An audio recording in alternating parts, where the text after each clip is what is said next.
செய்திகள் தொடர்கின்றன. திருச்சி சமயபுரம் கோவில் மேற்கூரை இடிந்து விழுந்த விபத்தில் பெண் ஒருவர் உயிரிழந்த சம்பவம் அப்பகுதியில் சோகத்தை ஏற்படுத்தியுள்ளது. திருச்சி சமயபுரம் மாரியம்மன் கோவிலில் ஆண்டுதோறும் பல்வேறு விழாக்கள் நடைபெறுவது வழக்கம். இதற்காக தமிழகத்தின் பல்வேறு பகுதியில் இருந்து பக்தர்கள் பாத யாத்திரையாக வந்து இரவு தங்கி காலை சமயபுரம் மாரியம்மனை தரிசனம் செய்து செல்கின்றனர்.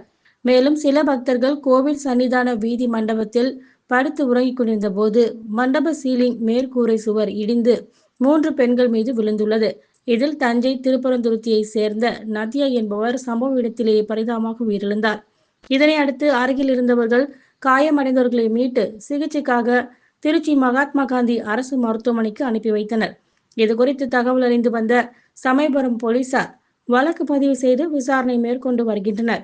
திருச்சி சமயபுரம் கோவிலின் மேற்கூரை இடிந்து விழுந்து பெண் ஒருவர் உயிரிழந்துள்ள சம்பவம் அப்பகுதியில் சோகத்தை ஏற்படுத்தியுள்ளது. தமிழ்நாட்டின் பல்வேறு பகுதிகளில் நடைபெற்ற முக்கிய நிகழ்வுகளை உங்க ஊர் செய்திகள் பகுதியில் தற்போது சுருக்கமாக பார்க்கலாம். திமுக முதன்மை செயலாளரும் மூத்த அமைச்சருமான KN நேருவின் சகோதரர் மறைந்த KN ராமஜெயத்தின் 14ஆம் ஆண்டு நினைவு தினத்தை முன்னிட்டு திருச்சி திண்டுக்கல் தேசிய நெடுஞ்சாலையில் உள்ள கேர் கல்லூரியில் அமைந்துள்ள ராமஜெயம் உருவ சிலைக்கு அமைச்சர் KN நேரு மாலை அணிவித்து மரியாதை செலுத்தினார். இந்நிகழ்வில் திமுக நிர்வாகிகள் திரளாக கலந்து கொண்டு அஞ்சலி செலுத்தினர். தொடர்ந்து அமைச்சர் நேரு செய்தியாளர்களை சந்தித்து பேசினார். அதில் முதலமைச்சர் MK ஸ்டாலின் மீண்டும் முதலமைச்சர் ஆவதற்கு திருச்சி முக்கிய பங்கு வகிக்கும் என நம்புகிறோம். மக்களும் அதைதான் விரும்புகிறார்கள். திருச்சி மட்டுமல்ல, திருச்சி உள்ளிட்ட டெல்டா மாவட்டம் முழுவதும் உள்ள 41 தொகுதிகளிலும் நிச்சயம் நாங்கள் வெற்றி பெறுவோம். பொதுமக்கள் திமுக அணிக்கு வாக்களிக்க தயாராக இருக்கிறார்கள் என்றார்.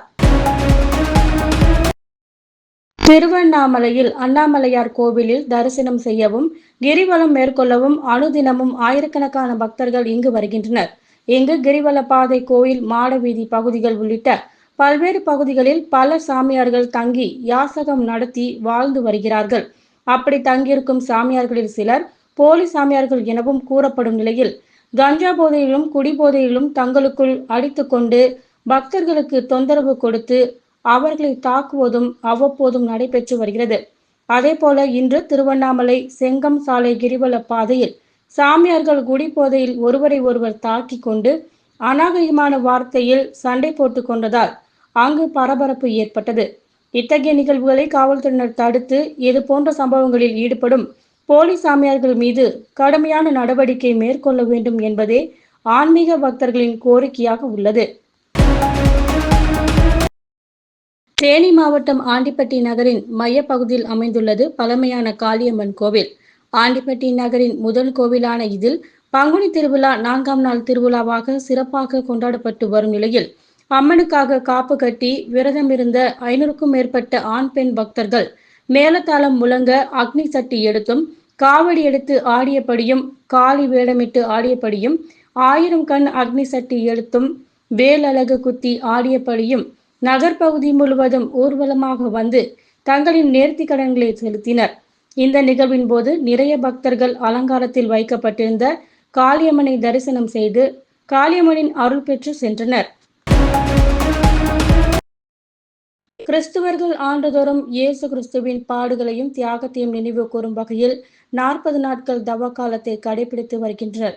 அதன் முக்கிய நாளாகிய குறுந்தோலை ஞாயிறு இவ்வாண்டும் உலகம் முழுக்க பக்தி உணர்வுடன் அனுசரிக்கப்பட்டது. மயிலாடுதுறை மறைவட்டத்தின் தலைமை ஆலயமான பிரசித்தி புனித சவேரியார் ஆலயத்தில் மறைவட்ட அதிபர் தார்சிஸ் ராஜ் அடிகளார் தலைமையிலும், குறைநாடு புனித அந்தோனியார் ஆலயத்தில் பங்குசந்தை தேவதாஸ் அடிகளார் தலைமையிலும், மயிலாடுதுறை தமிழ் சுவிசேஷ லூத்தரன் இமானுவேல் ஆலயத்திலும் குறுந்தோலை திருவிழா சிறப்பாக நடைபெற்றது.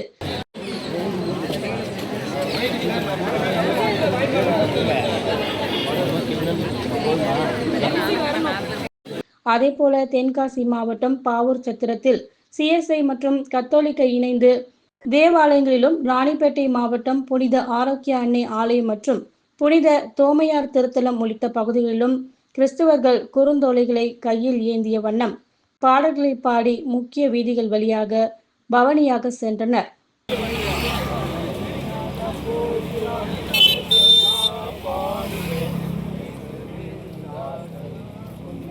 அதேபோல் கன்னியாகுமரி மாவட்டம் குலசேகரன் பகுதியில் அமைந்துள்ள மிகவும் பழமையான புனித அகஸ்தினர் பேராலயத்தில் ஈஸ்டர் பண்டிகையை முன்னிட்டு இன்று குறுந்தோலை ஞாயிறு பவனி வெகு விமரிசையாக நடைபெற்றது.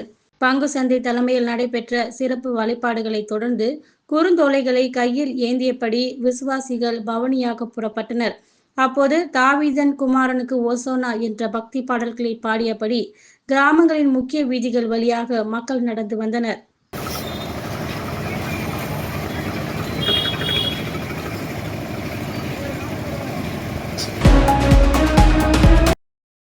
வேலூர் மாவட்டம் காட்பாடி அடுத்த வண்டரந்தாங்கல் பகுதியில் பகுஜன் சமாஜ் கட்சியின் வேலூர் மாவட்ட பொதுச் செயலாளர் வழக்கறிஞர் ஷாலினி ஜானி மற்றும் அவரது கணவர் ஜானி தலைமையில் தவேக, அதிமுக, பாஜக உள்ளிட்ட கட்சிகளில் இருந்து விலகி 5க்கும் மேற்பட்டோர் தங்களை வேலூர் வடக்கு மாவட்ட திமுக செயலாளரும் வேலூர் நாடாளுமன்ற உறுப்பினருமான கதிர் ஆனந்த் முன்னிலையில் தங்களை திமுகவில் இணைத்துக் கொண்டனர்.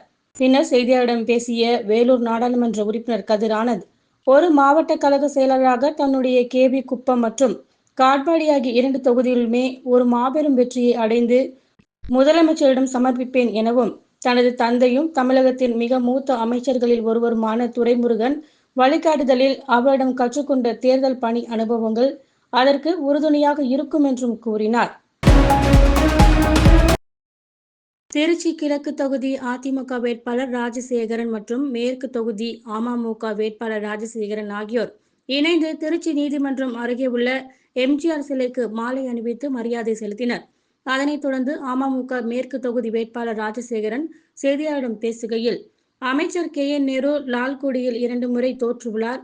திருச்சியில் அமைச்சர் KN நேரு பலமுறை தோல்வி கண்டுள்ளார். வெற்றியை மக்கள்தான் முடிவு செய்ய வேண்டும். அது மாறி மாறி வரும்.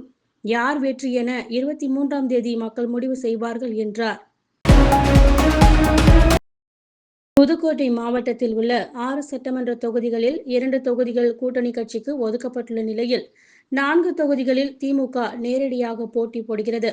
இந்நிலையில் புதுக்கோட்டை சட்டமன்ற தொகுதி திமுக வேட்பாளராக 2வது முறையாக அறிவிக்கப்பட்டுள்ள சிட்டிங் MLA டாக்டர் முத்துராஜா சென்னையிலிருந்து புதுக்கோட்டைக்கு வந்தபோது புதுக்கோட்டை எல்லையில் வைத்து அவருக்கு திமுகவினர் ஆள்உயர மாலை அணிவித்து மிகப்பெரிய வரவேற்பு அளித்தனர். இதனைத் தொடர்ந்து புதுக்கோட்டை நகருக்குள் நுழைவதற்கு முன்பாக MLA முத்துராஜா திடீரென்று சாலையில் விழுந்து வணங்கினார். இதனை சற்றும் எதிர்பாராத திமுகவினரும் பொதுமக்களும் மிகவும் நெகிழ்ச்சியடைந்து அவரை பாராட்டினர். கிருஷ்ணகிரி மாவட்டத்தில் உள்ள 6 சட்டமன்ற தொகுதிகளில் தனி தொகுதி கம்யூனிஸ்டுக்கு ஒதுக்கப்பட்ட நிலையில் கிருஷ்ணகிரி மற்றும் ஊதாங்கரை ஆகிய 2 தொகுதிகளையும் தன்னுடைய கூட்டணி கட்சியான காங்கிரஸ் கட்சிக்கு ஒதுக்கியுள்ளது திமுக தலைமை. ஆனால் ஊதாங்கரை தொகுதிக்கு திமுகவுக்கு ஒதுக்கப்படும் என எதிர்பார்த்து இருந்த நிலையில் அது காங்கிரஸ் கட்சிக்கு ஒதுக்கப்பட்டதால் அதிருப்தியில் இருந்த ஊதாங்கரை திமுகவினர் இன்று காலை ஆண்கள் பெண்கள் என 100க்கும் மேற்பட்டோர் ஊதாங்கரை ரவுண்டானாவில் திடீரென மறியல் போராட்டத்தில் ஈடுபட்டனர்.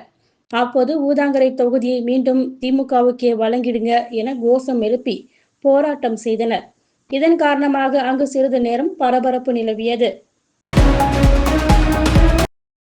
மதுரை மாவட்டம் மேலூர் அருகே சிட்டம்பட்டி சுங்கசாவடி அருகே வெள்ளரிப்பட்டி சுமார் 100 ஏக்கர் பரப்பளவில் ஆண்டுதோறும் பாரம்பரிய முறைப்படி மீன்பிடித்து திருவிழா நடைபெறுவது வழக்கமாக பார்க்கப்பட்டு வருகிறது. அந்த வகையில் இன்று ஊர் பெரியவர்கள் மந்தை சுவாமி கோவிலில் சாமி கும்பிட்டு சுங்கசாவடி அருகே இருக்கக்கூடிய மடையடி கருப்பசாமி சன்னதியில் சாமி கும்பிட்ட பிறகு வெள்ளை வீசி மீன் பிடிப்பதற்கு அனுமதி அளித்தவுடன் பொதுமக்கள் ஒன்று சேர்ந்து கண்மாய்க்குள் களமிறங்கி மீன் பிடிக்க துவங்கினர். இதில் மதுரை, மேலூர் மட்டுமல்லாமல் பிற மாவட்டங்களிலிருந்தும் அருகே உள்ள அழகர் கோவில், கருங்காலக்குடி, கொட்டம்பட்டி, ஒத்தக்கடை, பாண்டிக்கோவில் உள்ளிட்ட பல்வேறு இடங்களிலிருந்தும் சுமார் 5000 நபர்கள் ஆர்வத்துடன் கலந்து கொண்டு நாட்டு வகை மீன்களான ஜிலேபி, ரோகு, கொளுத்தி, கெண்டை போன்ற மீன்களை பிடித்து திருவிழாவை வெகு விமர்சையாக கொண்டாடினர். குறிப்பாக ஆண்டுதோறும் இதுபோன்ற மீன்பிடி விழா நடத்துவதன் மூலம் சமூக ஒற்றுமை பலப்படுத்துவதோடு நல்ல மழை பொழிந்து கம்மாய் பெருகி விவசாயமும் செழிக்கும் என்பது ஐதீகமாக பார்க்கப்பட்டு வருகிறது.